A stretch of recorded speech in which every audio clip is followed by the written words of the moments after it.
saw it, fell in love with it. I know it's really loud, it's really leery. I love it. I really do. So Liam Gallagher has his own brand of clothing. He does, yeah. Pretty green. Pretty green. And it's pretty darn expensive as well. Is it? Yeah. God. So I'm tempted to ask you how much the shirt was, but maybe that would be impolite of me. No, you can ask away. It was, I think I paid £79 for it. 79 quid. That's like $100. That's Yeah. not bad though. Yeah. Could be worse. Could be. So, Ben Brookes, why don't you tell us a little bit about yourself? Because you are, certainly to America, you're a relatively new person around town. But tell us why you're here in the USA. Tell us why you're here in Minneapolis. I was sat on Facebook, as you do, about a year ago. And I put a song of... No, I didn't actually. It wasn't mine. I did a cover of Delamitri's Nothing Ever Happens. And I uploaded it to the fan page that they've got on there. And my friend Larry, who sat with us today, if you want to shout over across the room, Larry, he saw it and he said that's incredible. Really likes my little rendition of it, and that was that really. And then a few weeks later, I upload one of my own original tracks.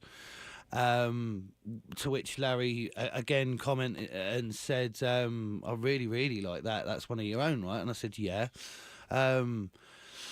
And we were talking backwards and forwards, and then I put another song on called Integration, Not Segregation, one of the songs from the album. And he said, you know what, that is absolutely incredible. And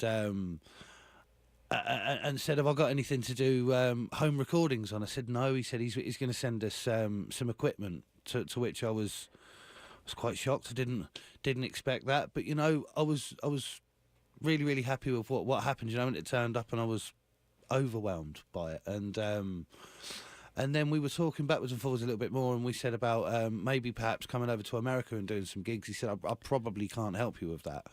I said, all right, fair enough. And then he came back to me a couple of days later and said, do you know what, why don't you just come over and we'll record an album? So I came over on a total whim. My friend said that I was going to be locked in some sort of mad sex dungeon. Yeah, we do have those. Yeah, it didn't happen though, thankfully. Luckily, he wouldn't kiss a hairy man. Kiss a hairy woman, I mean. Yeah, so I come over and we go onto the studio. We lay down some tracks with Mark Healy, who was the bass player from Badfinger. And within the next few days, we decided we're going to need a drummer, obviously. And then... out of the woodwork pops Michael Bland, who just so happens to be Prince's ex-drummer as well, and a bit overwhelmed by that. Lovely guy. And then as the days progressed, we needed a pianist as well, and we were going to use Tommy Barbarella, who was also Prince's pianist. And, I was at a party with him last Saturday. You were? Brilliant. Yeah, he's okay. got very small hands. For a pianist, that's... For a pianist, yes. Yeah. But somehow, I mean, the conversation dried up. I think he was busy at the time, actually. No fault of his own, obviously, you know. But then again, out of the woodwork, just out of nowhere, came Greg Inhofer, who was Bob Dylan's pianist. Wow. And, you know, Bob Dylan's like one of my absolute idols, and to work with someone that's worked so closely with the man was just incredible, you know. Have you seen the Bob Dylan mural on the wall downtown Minneapolis? No, I'd like to see it. Yeah, you should ask your handlers to handle you down there. Corporate, can we... Yeah. Yeah, it's a huge wall with some pictures of Bob Dylan on it. Oh, I'd love to see that. It's quite impressive. Yeah, you know, I didn't even know that Bob Dylan was from Minnesota until I came here a little while ago, you know. But I suppose you learn something all the time. Yeah. Well, yeah, he has friends around town. He'll pop in unannounced and visit people, and he's a local lad. Yeah. That's the way it goes. So it sounds like you've got a fantastic group of people working behind you.